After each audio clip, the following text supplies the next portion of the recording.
complete this sentence. I'm going to start my Teachers Pay Teachers store when? When school's out, when we go back to school, when my kids go back to school, after I have this baby, after my visitors leave. I could go on and on and on with the excuses, and I hate to say excuses, let's say reasons, with the reasons that people don't want to start their Teachers Pay Teachers store right away. I hear it all the time. I really want to start my store. I'm excited to start my store, but this is going on right now, and I want to wait till it's finished. But guess what? Something else always comes up. Well, today's the day. It's time to stop putting it off and start your Teachers Pay Teachers store, and I'm going to tell you how to do it. Hello everyone, my name is Sherry from Rolling Acres Education. Welcome to my channel, or welcome back if this is not your first time.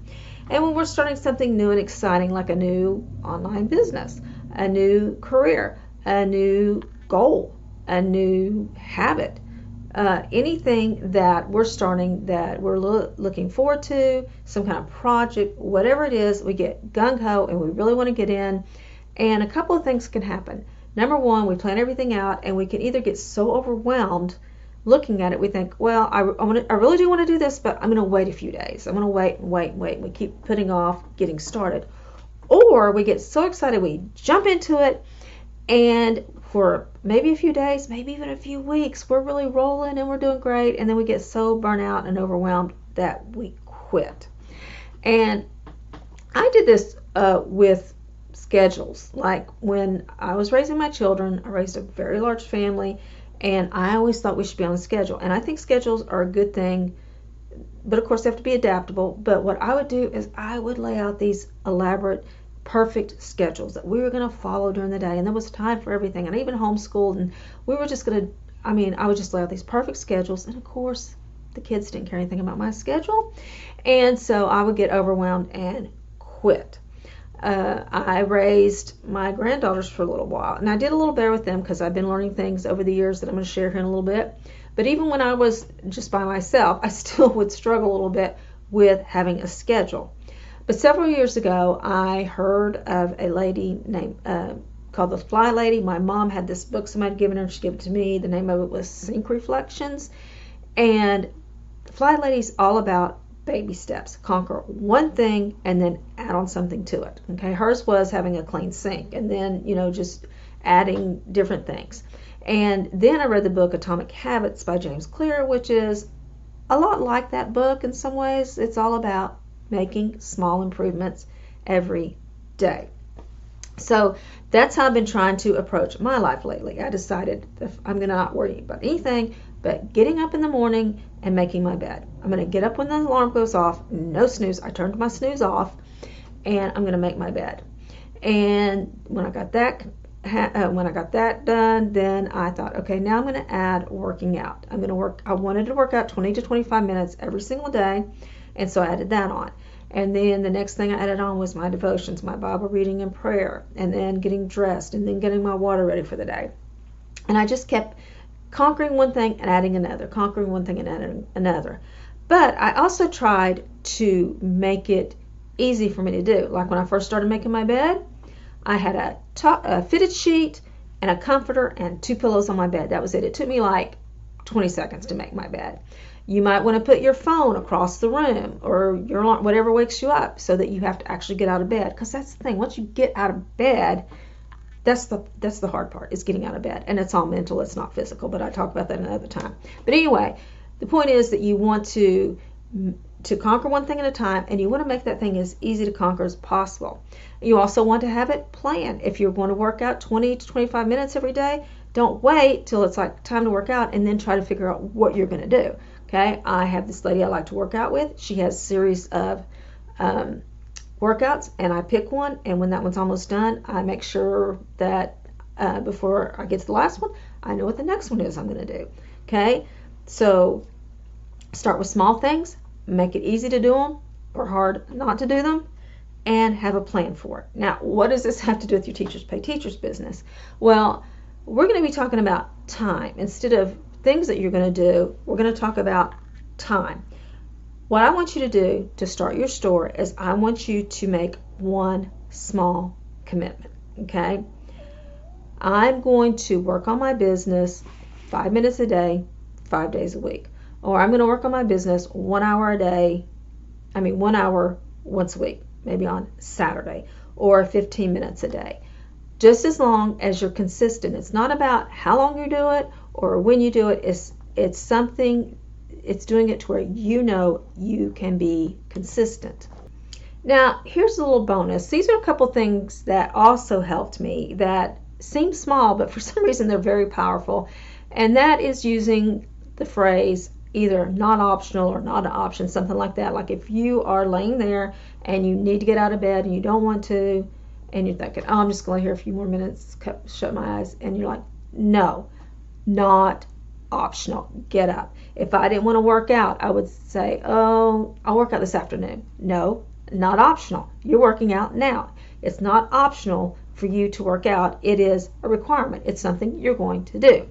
Now, another little trick that I'm just going to throw in here that my son and I both use, I had been using it and I didn't know where I'd heard it, but he told me that he first heard about it. He was either watching a video or something about Krista McAuliffe, the teacher that went to space and who sadly lost her life in the Challenger explosion.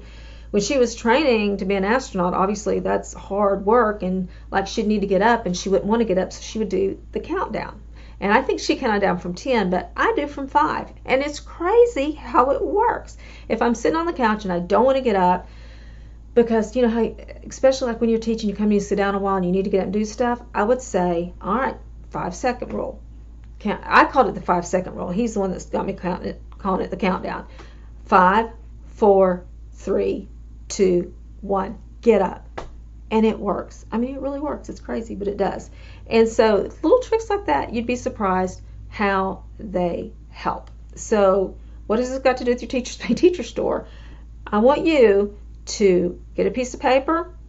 This is your first actionable thing to do.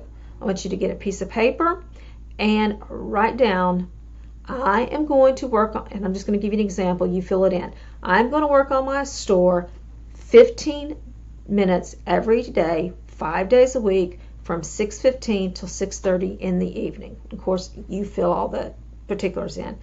Not optional, okay? It's not optional. I'm going to give my store, and if you want to do 15, if you want to start with 15 minutes a week, have at it. I'm just asking you to make some kind of time commitment to put into your store, and then you can gradually change it, okay? And just decide, this is important. Guys, this is not fun and games. This is a business that can really change your life.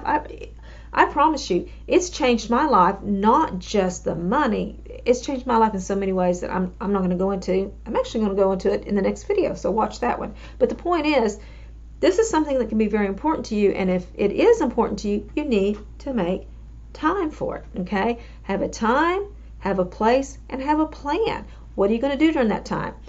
It doesn't matter to start out, okay, just pick 5 videos. I'm going to watch these 5 videos this week, and then I'm going to write down things that I can do, and maybe then the next week you can do those things, okay? So spend a week watching videos and writing down actionable things you can do, and then the next week start doing those actionable things. I'm going to give you some things through the summer. So I just want you to know that starting your Teachers Pay Teacher store doesn't mean you have to sit down, plan out a whole product line, and start working on that product line, although eventually you're going to have to get to that. The things we're talking about now are more like motion things, like you're doing something, your wheels are spinning and all that, but eventually you're going to have to do something that's going to move your business forward. But if you're already in the habit, it makes things easier. Quick story that I read in one of the books that I guess I did hear it because I listened to books on tape, and I cannot remember what book it was from, and it may have been James Clear, but he talked about this guy who wanted to lose weight, and he was really overweight, and he wanted to go to the gym, and so he decided to every day do something that was so easy, that was so small that he could do it, and then just keep adding things to it. So the gym was not on the way to from work to home, okay? So he started going home by the gym. Didn't even stop at the gym, just made his route home by the gym. And then he started pulling up in the gym, and he would just sit there for a few minutes, and then he would leave, and then he would go in the gym, and then he would do one exercise in the gym, And I don't know the whole progression, the whole story, but the point is he got to where he was working out every day and he lost the weight he wanted to lose. And so even if it's just sitting down in the same place every day where you plan to work, you're like, I don't know what to do, Sherry. What should I do? If nothing else, find a place and sit in that place every day and start thinking about just getting in the habit of setting that time aside. If that's all you do, that's a step. Just decide that this is not optional. It's something you're going to do, and you're going to start making the time, even if you don't really do anything. Okay, you will. Just watch videos, listen to podcasts, brainstorm ideas, just something that's moving you towards your goal. And keep listening to me, keep listening to Becca Davis, keep listening to Lauren Fulton and all the other people on YouTube, and just make baby steps. Start adding on. Do it for 5 minutes, then do it for 10 minutes, then whatever. And just remember, you've got this, God's got you, and I'll see you in the next video. Bye-bye.